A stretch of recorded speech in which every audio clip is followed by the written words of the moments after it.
Keep up with Scottish football with your host, John Turner.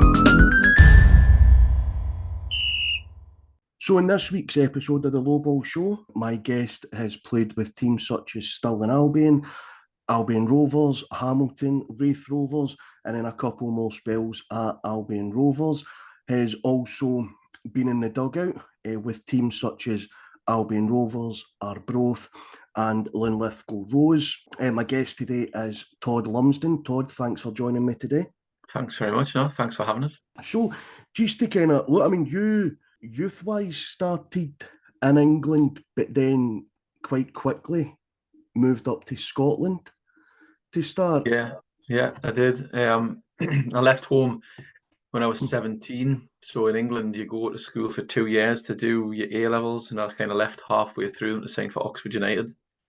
So as a young lad, kind of thinking you're going to follow the dream of being a full-time professional and go away and do, it was like a 1-year YTS I did, which was £37.50 a week.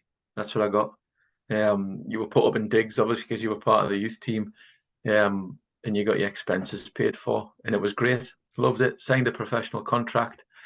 Did a year, like in the first team pool. Never made an appearance in the first team, unfortunately. But just the experience of moving away from home and living away from your parents at such a young age, following your dream of wanting to be a footballer, was a fantastic 2-year experience, to be fair. And then you moved up to Stirling Albion. How did that come about? Quite bizarrely, and I can remember it vividly, because as you do in the closed season, you maybe's out for a couple of shandies, and my mum just come in the bedroom and said, "There's an agent on the phone for you." So obviously I'd had probably a couple of shandies too many, sitting there on the edge of the bed, bit of a sore head, and this guy saying, "How do you fancy coming to play in Scotland?" And it was a guy who, his background, Jake Duncan, I think was more like music and artists in terms of agency work, and he was kind of dabbling into the football side of things as well. And he'd getting my name off a contact at Oxford, and I just went, aye.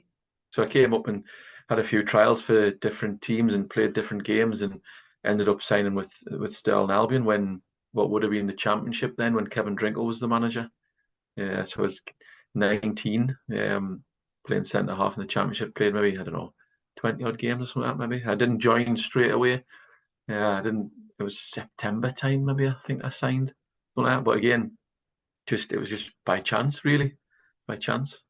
And when you moved up here, obviously you were saying what it was like kind of going to the set-up at Oxford. Did you move to Scotland on your own?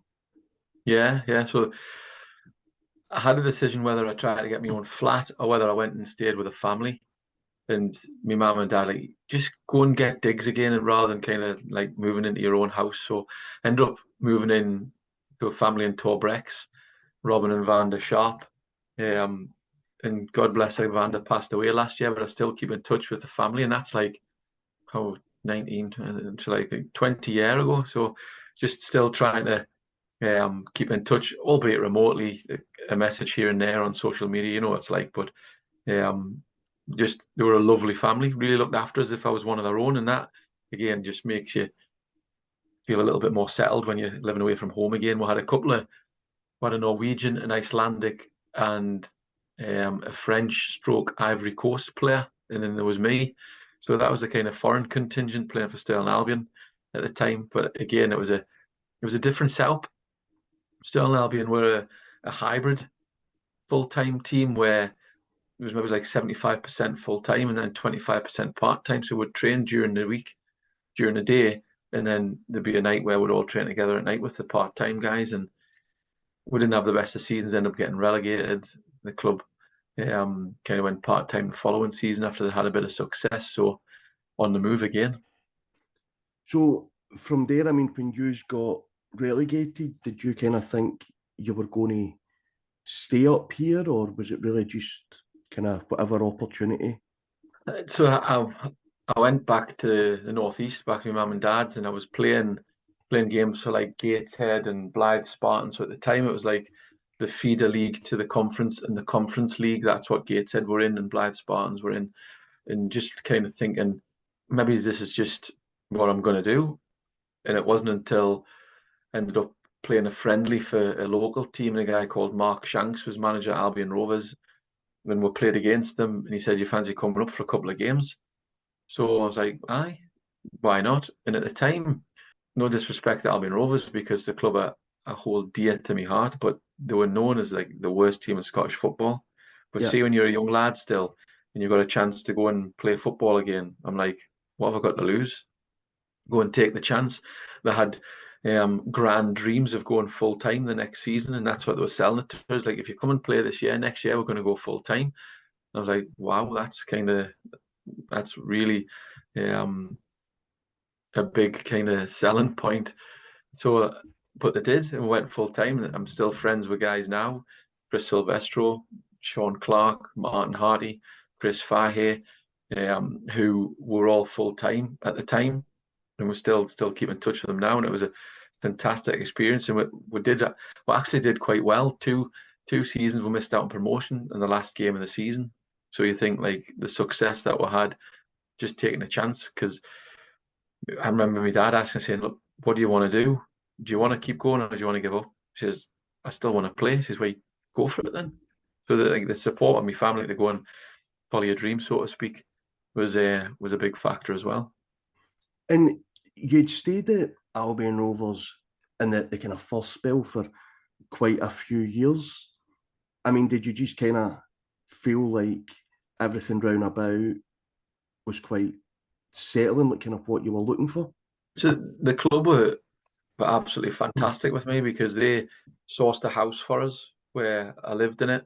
They got us a job.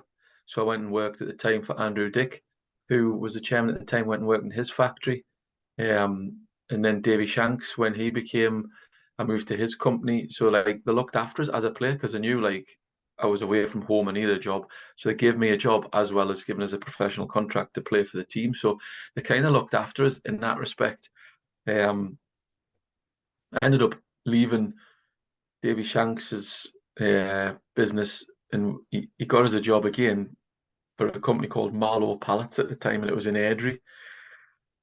And I was nailing pallets together from 7:30 in the morning till 5:30 at night on a machine. And I thought to myself, you know what, I could be at home working in a factory like 9 hours a day with my friends around us, and then having to go to training afterwards. And I'm just thinking, that was the big decision, because I thought, if I don't get something else, like a job that I'm actually going to enjoy, I could just go home and work in a factory. And at that point, I'd phoned Mark Shank, because I knew at the time when he signed us, he had a training company. So the training company was called Glen Park Training, and they held a lot of Scottish Enterprise at the time contracts to deliver skill seeker training around the football clubs. They said, "Look, I might have something for you if you can hang on till January, because we might have a contract coming, like, in sport." And that's what happened. Started doing some stuff with Glen Park Training around, like, pre-vocational stuff, like just putting on training sessions, physical activity stuff for kids who maybe aren't in school, who haven't got a job, that the job centre said to them, "You need to go to this training course." So, like, did a bit of that. And that's kind of where my career off the pitch kind of stemmed from, really. And I suppose I need to ask you, because you spent so long in that spell as well, Albion Rovers, did you ever have a night out in Coatbridge? Had a few, to be fair. Had a few. No, we've had a few. I think back in the day when you were a young lad and it was a Saturday night, it was like, it was the cultural thing to do back in the day. Maybe it's Glasgow sometimes. Never went out in Motherwell, though. I don't think I've ever been out for a pint in Motherwell, but it was normally, was it not Centre Point? Centre Point. Pub, what was the pub called? Inishmore. Inishmore, aye, in Inishmore. And what was one opposite the Inishmore on the Edge. corner? The Vulcan. The Vulcan, aye. So I would go for a couple of pints, as you do on a Saturday night. And obviously, I know kind of be off the park, but just kind of still looking at on the park just now. Did you left Albion Rovers to go to Hamilton? Was that an easy decision for the length of time you'd spent with Rovers, or? No, because, like, I'd been captain at Albion as well and played there for a while and would had some good success. Peter Heatherstone had came in as the manager, and we played some good stuff, and he'd signed some good players, and just him and Jock McStay, the whole environment was it was a good environment. But I'd always thought, can you play at the time, obviously in the third division, can you play a second division? Can you get back to championship level? So that when Hamilton came in and George Fairley wanted to sign us, it was like, look, they've offered to sign us, and Albion wanted to keep us. And it was like, I think it's just time to move on, really. So it was when I signed for Hamilton, I just bought a house. Me now, like Gemma, the wife, who was the girlfriend at the time, we just bought a house in Hamilton. So it all kind of worked out really well. Just kind of fell into place that the house was 5 minutes from the training ground. The social aspect for Gemma moving up was great for a match day and all that. So there's loads of benefits to it as well. So it was just time to move on. And what was the time at Hamilton like, compared to Rovers? Because that was then taking, kind of moving up from where Rovers had been sitting. I think the standard of player certainly went up, playing with kind of looking back, Dave McEwen, the goalkeeper, Big Tomo, centre half, Sandy Hodge, Andy Whiteford. The first year, Derek Ferguson was there, Brian Carrigan, Jose Kutongo, Brian McPhee, Mark Cochran. We had some really good players. So that was, you notice, like, this is a level up, lads that like who were maybe got aspirations to go and make another step up, or who have played at a higher level and are kind of coming the other way. Yeah. So that was in terms of the standard of play, that was something that I think as well, how they attracted players. We signed a couple of players like from Crystal Palace and things like that, I'm sure, or like from London teams. And there was a couple of Australian lads. You're thinking, this is like a different level to signing people maybe from junior teams at Albion Rovers, or trying to like scrimp and scrape, because Albion Rovers didn't have a penny. Not that Hamilton had millions, but just like that opportunity to try and attract players. I think with part-time football, quite often is part-time football. You know what you're getting on a Tuesday night, you know what you're getting on a Thursday night, and there's slight nuance differences in terms of how you want to approach it. But at that time, it was pretty similar in terms of the training. From there, you then went to Raith Rovers. Yeah. I mean, there as well, did you find that being kind of similar in terms of the setup with Hamilton? So I think the big thing with Raith, again, was it kind of being full-time, not full-time, aspirations, big club, big history, good past in terms of where they've been in the European Cup competitions and all that kind of stuff. Again, it was an opportunity to go and play with a club that had a real pedigree, and the stadium is like a traditional football stadium. You got the big stands and all that. It's a great facility. Like the stadium, I think at Raith is fantastic. We actually played Raith at Hamilton. I think it was kind of the last game of the season in the championship, which relegated Raith to the league down. When I played that game for Hamilton, and I got a phone call a couple of weeks later from Sean Dennis saying, "Look, Gordon Dale wants to sign you. Do you fancy coming?" And we'd actually played Partick at the last game of the season with Hamilton, came off, and I gets a phone call. So I'm negotiating my contract in the loft down Ashton Lane for the next season with Sean Dennis. I think if you mention this, you could maybe get an extra tenner here. If you say that, you could getting the phone call off Gordon Dale, and then Reggie's back on the phone. So end up saying with them. And again, I don't have any regrets in terms of the decisions I've made. I've always made decisions based on football, and I'd had teams come in for us kind of late in the day and decided to sign with the team that I'd already kind of went down the road with and committed to, because I think that kind of integrity is, you kind of just you kind of just turn around and say, oh, they're going to offer us an extra £5, I'm going to go there. It was never part of the thought process. I had a manager on saying, but we're in the championship and you're going to sign for a club in League One. I'm like, aye, because I think it's the right decision for me, footballing wise, and they actually got relegated and we got promoted. So it did turn out to be the right decision after all. But now Raith was great, and again, I think in terms of I actually had 4 different managers in one season, which must be some kind of record. So Gordon Dale signed us. We then had Craig Levine came in, who then left to go to Dundee United. He took his assistant with him, who was in temporary charge, and then John McGlynn came in. So I had like 4 managers in a season. It was absolutely bizarre. But then John just took the professionalism, the preparation, the organisation to another level in terms of his detail, and he was quite meticulous in his preparations and what we did, and just how we approached the whole thing, which was another different learning opportunity. And how was that though? Like, because in speaking to people previously as well, they say, it's great when a manager signed you because you obviously know I'm part of their plans. They've signed me because they've got a vision and I'm in that vision. But then when they go for whatever reason they leave for, and other managers come in, especially that season where you're having so many, does it feel like every time a new manager was stepping in, you're having to kind of prove your worth again and again? Absolutely. And that is it. And I suppose if you look at the big picture, and my son who's playing with Queen's Park 18s, and I'm trying to explain to him what the environment's like, so you're getting judged every training session and every game. So it doesn't matter. You can't afford to like not be on it every session and every game. So he's kind of learning this. I'm trying to pass on my experience to him so he understands the environment. But you're absolutely right. I think that the biggest credit I can pay myself was Craig Levine when he came in. We signed Big Marv, and we had Big Sparky there, Mark Campbell, and he signed Big Marv, and he still gave me the captain's armband, and I'm looking going Big Sparky and Marv, and I'm going Marv who's played in the Premier League, Sparky who's just signed from St Johnstone, and I'm going I'm out the team here. So it's probably that maybe it's a little bit of lack of self-confidence, or actually, am I going to be playing? Should I be here? But he gave me the armband and said, no, you're still the captain. So that kind of gives you a boost, So just little things like that was great to kind of feel that you are still part of the plans, and then you need to go and do the business at the end of the day, whether you're captain or not. You still need to perform. To kind of look at the latter end part of the kind of playing careers, it rounded back off at Albion Rovers, and I know earlier when you'd said, you really enjoyed your time there, and it was a club that you felt the kind of treatment and everything was fantastic.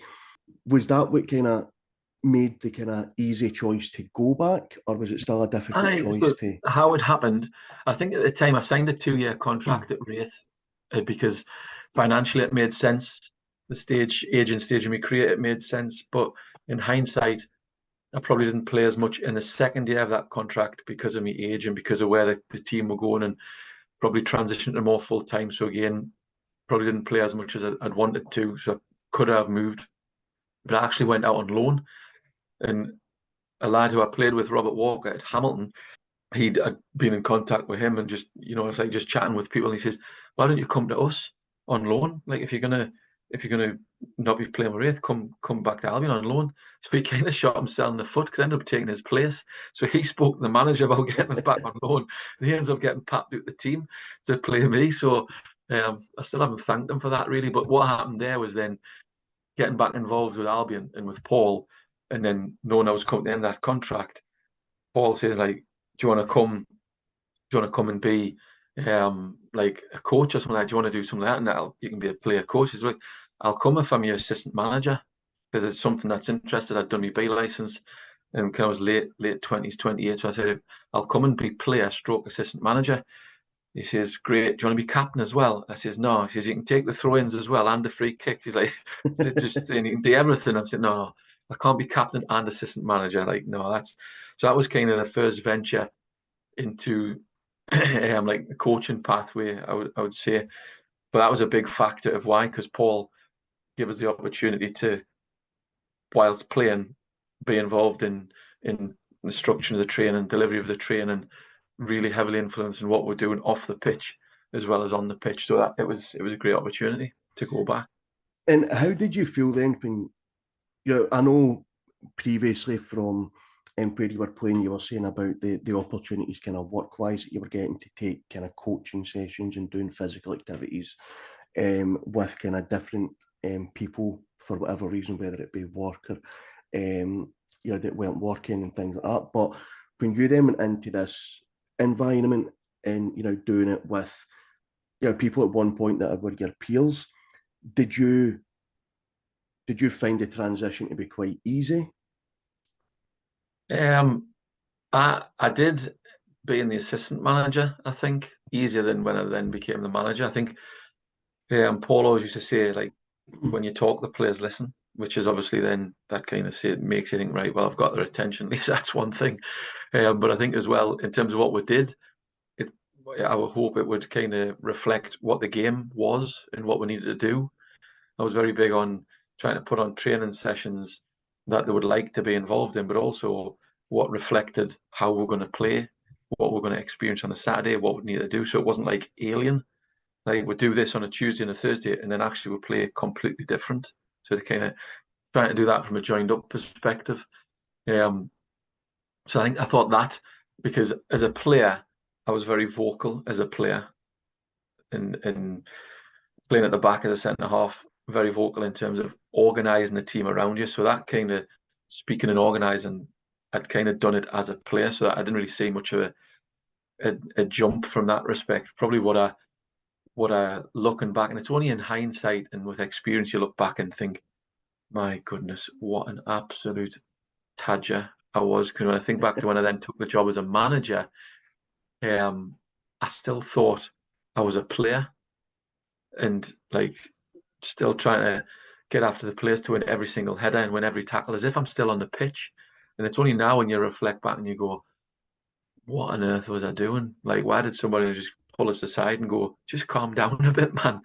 Like, but you just get that engrossed in it. And it's probably only like after years and years of reflection and having experienced other places and the experience from Albion to then go as assistant manager to Arbroath and then manager. I wasn't the same person then, even just a couple of years, but it's just that like that newness and that raw enthusiasm and just wanting to win every tackle and pass every ball. So it was interesting. With the kind of manager experience, I mean, I'm assuming based on the kind of clubs that you'd went to and that you'd managed that, I mean, do you have any regrets in moving into management? No, you cannot beat 3 o'clock on a Saturday. The best thing is playing. The next best thing is being on the sideline. And having had the experience as an assistant manager and a manager and an academy coach and a youth development coach, and it's only I think and worked in the juniors as semi-pro. I honestly think it's only until you've really done all them that you understand. Yes, they're different by name, but actually, how are they different? Like, what are the actual differences in the role? It's only once I'd done all that I was kind of thinking actually probably better as an assistant manager than a manager. And even though, like, when you got the chance to be a manager, you can't turn it down. There's only 42 managers in Scotland. Yeah. You're thinking, am I ready to be a manager? I'm 32. Do I really want to do that? Do I want to still play? And I couldn't still play.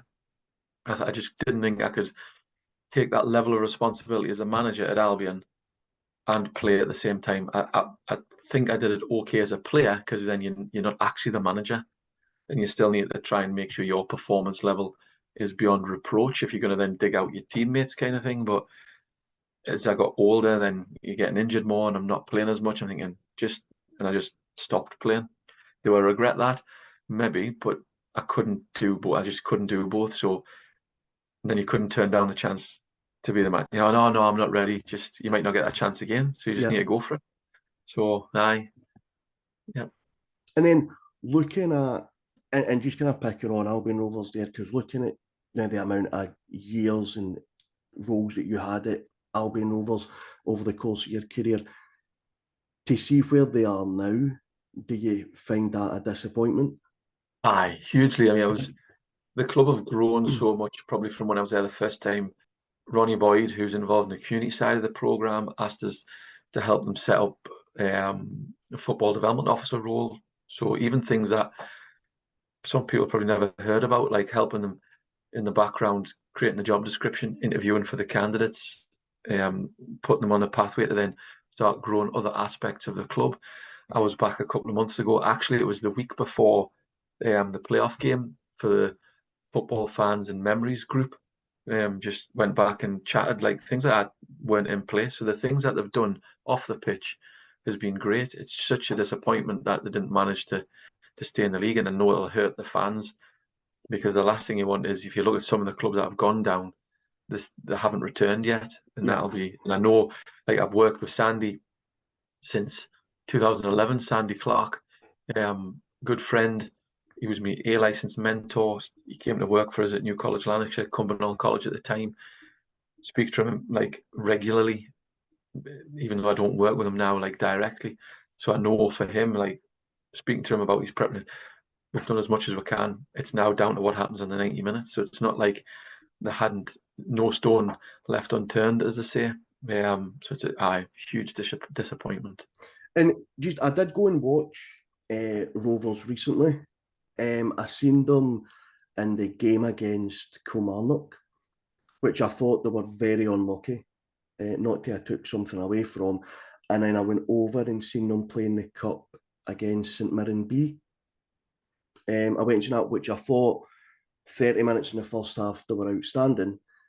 But the first kind of 15 minutes, I was surprised they weren't down a goal. But the boys bounced back great. But the second half, they struggled a bit, but managed to pull the result out in penalties in the end. You know, it's like quality, the difference in quality, fitness levels, full-time players to part-time players. There's loads of variables in that. I think probably the budgets at the time. I mean, when I was a manager at Albion, trying to get a goalkeeper for 30 quid a week, and that was like trying to stay in League One for 30 quid a week.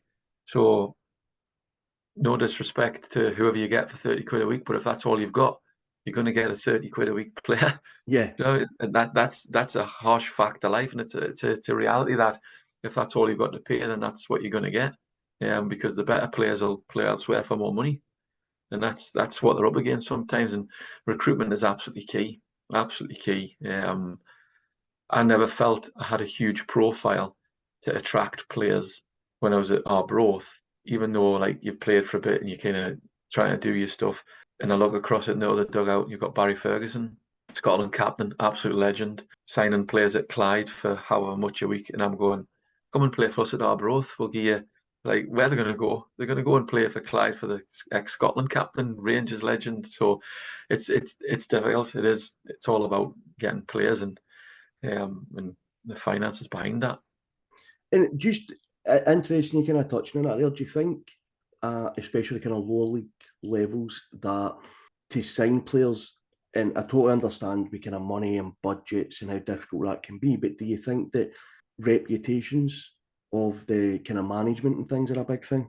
I think so, because I think players in the lower levels, they all talk to each other because they'll know each other. They might have played for the same team, but if the narrative's positive, then there's more chance they'll go and sign for that club because their mate's saying, "Oh, the gaffer's great," or "the training's brilliant," or whatever. So that kind of word of mouth is a massive impact. So that reputation has got a good profile, it can attract players, and it's got good connections because, again, it's the network that you've got to try and bring players in as well. So that's hugely important.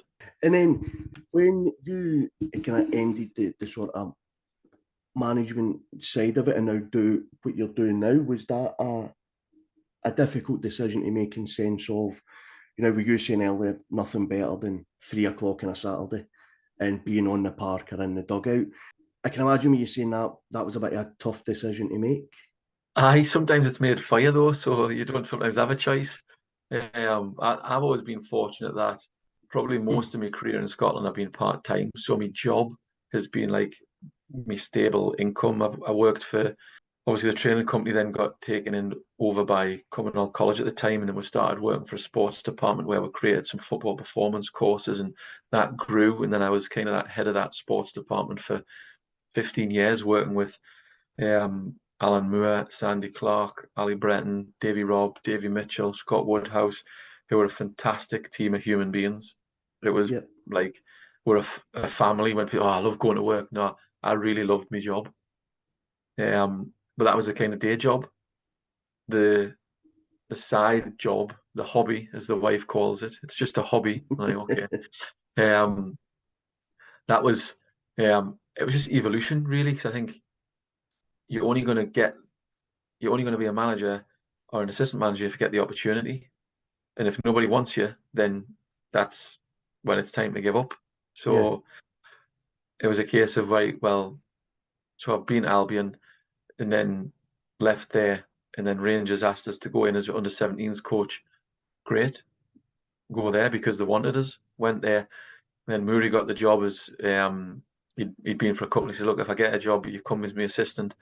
He said, "Well, get the job first, and then we'll talk about it. There's no point kind of getting ahead of ourselves." Got the Arbroath job, went as assistant. Fantastic first year. Wheels fell off. 3 key injuries through the spine of the team on the Boxing Day game, which kind of killed the end of the season. Ended up getting rid of him. Wanted me to stay, get the chance to be manager. If you want it, aye. But then we don't quite make the playoffs the following season. Get rid of you. Not my decision. Did I want to stay? Aye. But the club say, no, sorry. So then sometimes the decisions are made for you. But I think having the opportunity then even to go to Lithgow and spend some time there and actually see how that as a junior team operates behind the scenes as a committee rather than like a football club and a board and a chairman. It's a totally different environment, a totally different feel. And then getting the opportunity to go back into the academy, which not a lot of people probably get. So I was fortunate that they asked us to go back in and worked across 3 to 4 different age groups, 13s to 16s, which was great. And it's nothing to do with whether it's Rangers or Celtic, the opportunity that the best clubs in Scotland give the players in terms of facilities, training practices, coaching support, sports science, analysis. It's really good. It's then what happens when they leave Rangers or Celtic, an expectation of, are they going to get that at the next club? Probably not, because obviously the finance and the resource that the top clubs have got is different to the next layer of clubs. But having the opportunity to go, it's different though. You need, and it took us a while to adjust the first time to actually get my head around what I was doing there as a youth development coach. Because actually, I'm used to being 3 o'clock on a Saturday. I'm used to playing at Hamilton, playing at Raith, playing at Partick, playing at Albion, playing up at Forfar, like going to grounds and playing stadiums. First game was at Stirling Uni on a grass pitch up the back of the university. I'm going, what on earth am I doing here? Like, so it was a total culture shock, but it's actually then trying to get your head out of where you were and into what this actually means and understanding that environment and actually what is it that the player needs. Because it's not 3 o'clock on a Saturday for them. It's about getting them to the next level and the next level and the next level. And ultimately, it'll be the manager decides whether they're going to the first team pool. Our job's to try and get to the next stage. So I think, it's opportunity. Do I miss 3 o'clock on a Saturday? Aye, absolutely. Nothing will ever beat that. But it's just been comfortable in having the opportunity to work with such a good club. And now a new opportunity, being the academy manager for the girls and women's side, which did I think I'd be doing that? Absolutely not. Asked to kind of, can you help out and do us a favour because we're kind of in limbo? Aye, and then still doing it. So who knows where that'll go?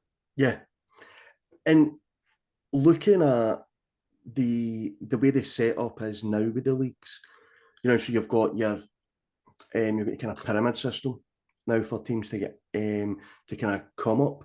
But then that being, as we kind of mentioned before about teams like Albion, Rovers, your Cowden Beasts and things going down, do you think that's positive to now see things like that coming in? Aye, I do. England's different because of the geographical setup and the volume of teams and all that. But I think that's always been an issue that there needs to be that element of competition that we need to be better than finishing bottom. And if we go down, it's because we haven't been the best team. Now, if I'd said that 20 years ago when I'd signed for Albion, they wouldn't have been there because they finished bottom regularly. Yeah. But then when we went in, we actually turned it around and nearly got promoted. So but I think there does need to be that system because then you've got teams that could come from nowhere and get into league football, which is great, like Spartans and Edinburgh City, and there's good junior teams in the West, I think. And if they entered that and then went through, there's really good clubs there. The question mark is, do they want to go down that pathway because of the governance and the different regulations and stipulations that they have to have? Maybe they're not set up for that. So I think if you want to go on that pathway, I think it's a good thing. I think it encourages competition. And, funny what you say about the setup, because I went last season and went to Spartans. Actually, it was the Rovers game against Martin to see in the playoffs. And I was just shocked with the whole setup that they had. And I thought, you know what, there's teams in that league that would probably rip your hand off to get a setup like that. And you don't really realise how well equipped. Now, some of these teams have been running for so many years. Yeah. You don't realise how well equipped they are to actually make that step up. Yeah, absolutely. No, you're right. And it's having that infrastructure, because obviously the biggest risk is, like, God help us if we see another Gretna, where obviously money gets ploughed in from an outside source, which then when the plug gets pulled, it all collapses, and there's Gretna out of business and then reforming as Gretna 2008 or whatever they're called now, and their journey, which has been a challenge for sure, no doubt. And when you're looking at, and then just kind of touching on one of our clubs, Hamilton, them also being down into where they are. Do you follow a lot of your kind of older teams? Absolutely. So does my mum and dad. Like they always say, "Oh, I see Albion won the day, or Raith got beat the day." Nah, absolutely. I've never not enjoyed any of me clubs. The time to move on was the time to move on. I moved on from Hamilton because they went full time. Now, they didn't offer us a contract to go full time because of where the direction of the club was going, because we'd stayed and would managed to keep a position in the league and the championship, which would have been the championship then, going to go full time. But I probably wouldn't have packed in my full time job either, because I was at an age where, like, my dreams of being a full time pro had passed. I was happy playing part time football and had a good job. So I'm thinking probably wouldn't have. But again, loved my time at Hamilton. Moved on amicably. 4 years at Raith Rovers playing as captain. Again, loved it. Actually went back towards the end of last season and did co-coms for Raith TV, which is an experience that I'd never done before. But again, loved that. My mates loved it even more, ripping the you-know-what out of us with rubbish commentary. But again, it was, let us know when you're free, we'll get you over for a game. And it was fantastic just being back there. And I was able to take my son with us to come. And so he sat in the commentary box. But again, like, going back and doing a kind of Q&A in the lounge with people who are going to the game, who are the match sponsors, it's quite humbling actually to think, why would people want to actually talk to me? You know, why is anybody interested in hearing what I've got to say? Because I don't kind of hold myself in that much of high regard, to be honest, in that respect. So it was humbling to go back. But I think everywhere I've been, I've tried to be a good player. Always give, when people say, "Oh, what were you like as a player?" I said, well, I wasn't the best player, but I gave 100%, and that was it. Like, I would give 100% every game, every training session. Technically, okay, but never the best player. And do you know what? I'm going to mention this because you see, I don't always talk about this, but before, obviously, I really appreciate you spending the time to come on, and I always ask some fans, because I kind of travel about. I know I get talking to different fans and through social media, keep in touch, and it's fans of all different generations, and I always kind of go to them and say, "Oh, I was looking at so and so to come on. What's your thoughts on them?" And I'll be honest and say that's kind of my way to go. Am I going to bring somebody on, as I have done in the past, and they've sat and slaughtered me for 30 minutes, right? Or am I going to have somebody on that we're going to have a chat, we're going to have a laugh and things? So it's to know what to expect. And I asked Hamilton fans, with yourself, and Albion Rovers fans, and I think in total it was about 10, 11 fans asked across the two clubs. And the kind of constant that was coming up was honest player, workhorse, left his heart in his sleeve. In fact, they kind of go on, knew what you were getting. I think one person, right enough, did right. Never shut up. There you go. That's how I play, just constant. But with obviously the kind of laughing face, he says you always heard them. Always heard them. So the feedback across them was really, yep. And these were people that says, do you know what? I would love to, if you get them on, watch that podcast and watch that and listen, because they were kind of really interested in, the kind of views on you being at these clubs and things as well. Mm-hmm.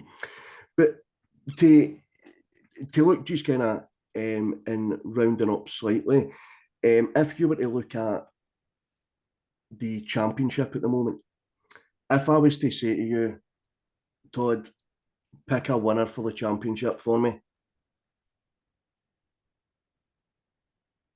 Oof. Championship. I'm going to actually have a look and see who are all the teams in the Championship, just to double check. I think there's been an early favourite, hasn't there? Yeah. Really. I think Dundee United is going to be strong, aren't they? Let's just double check all the teams first. And I've got to say, you'd be surprised if Dundee United weren't there or thereabouts. I think the kind of cup games, I mean, that's kind of played too early. That really is. It can sometimes extended. It can. It's so.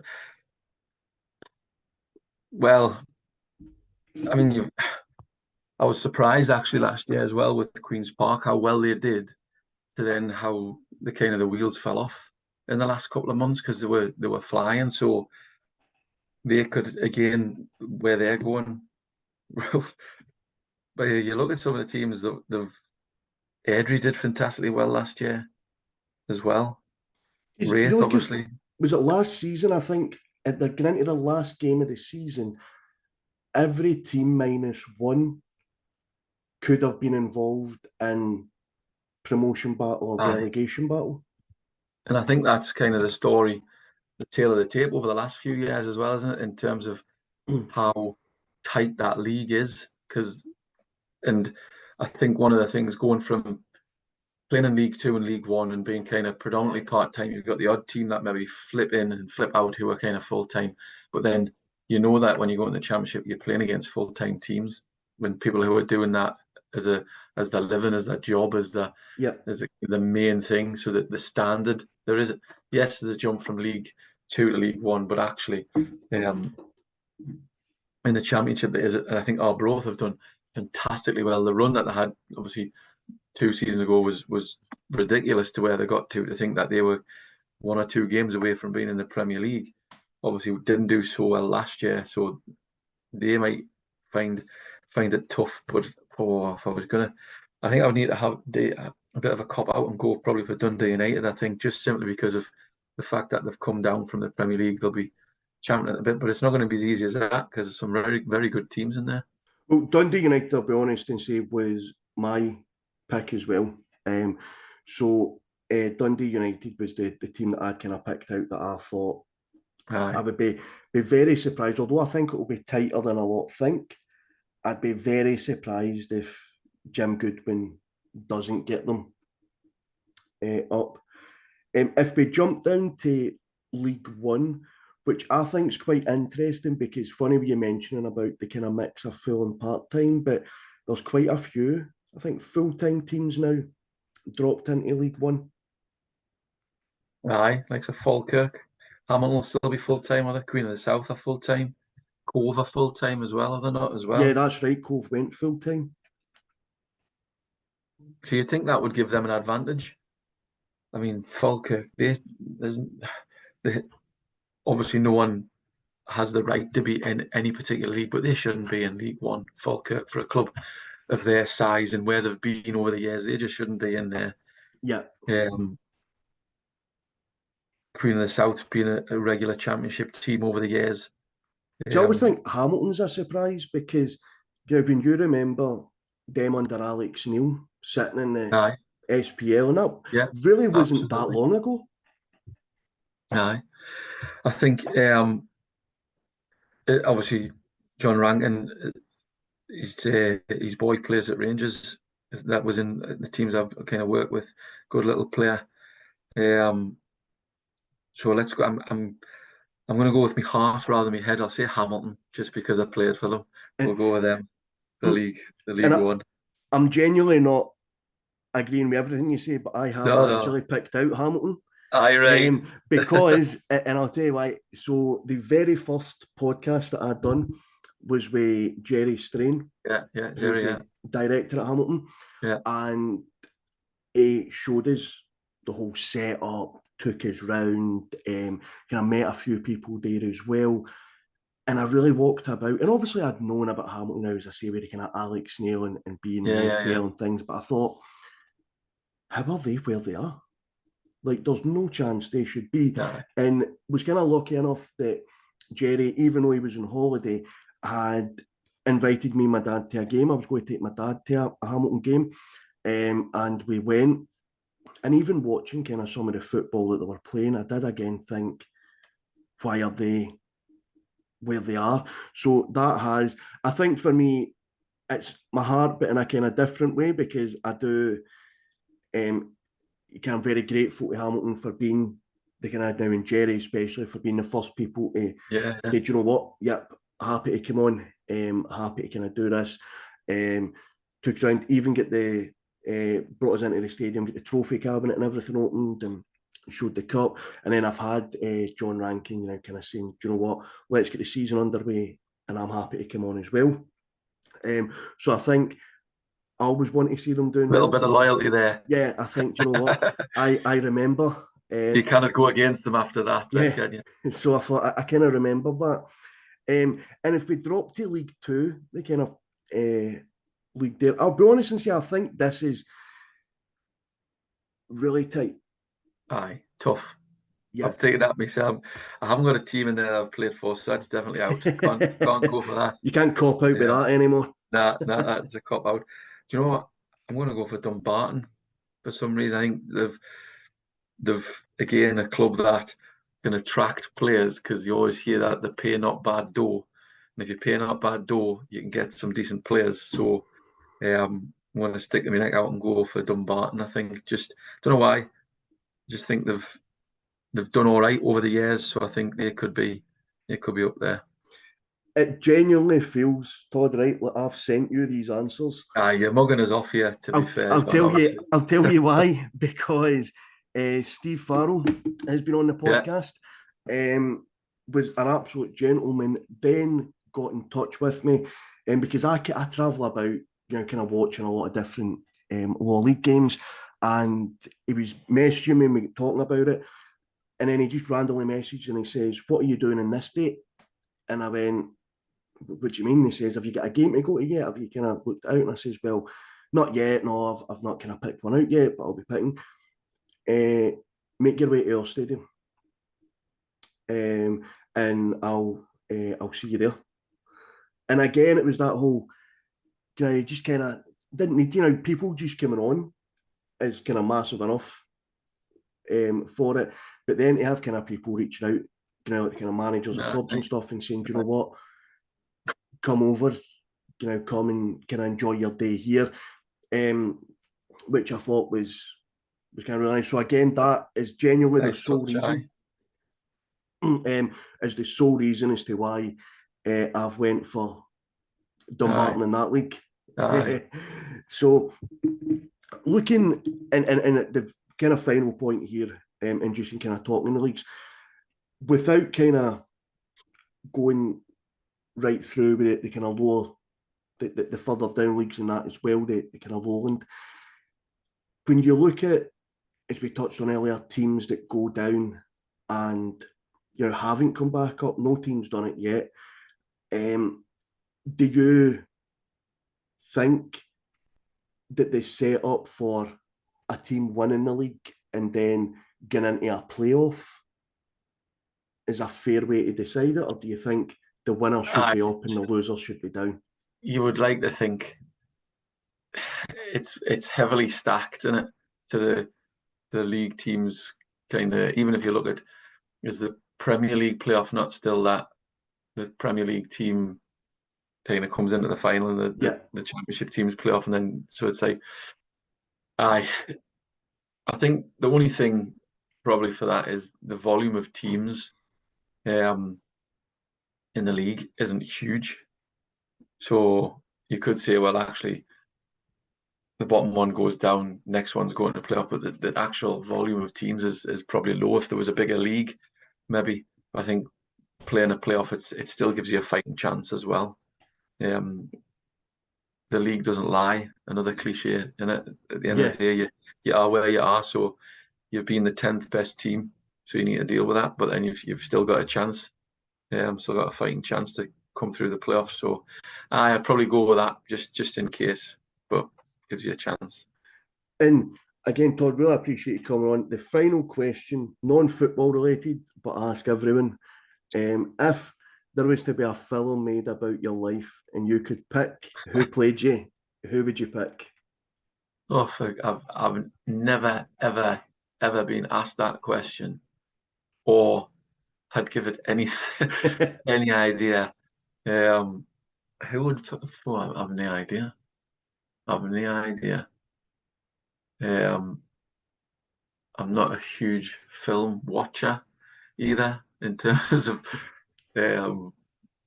Oh dear, I've no idea. I haven't got an answer. You've absolutely killed us. Put us that much on the spot.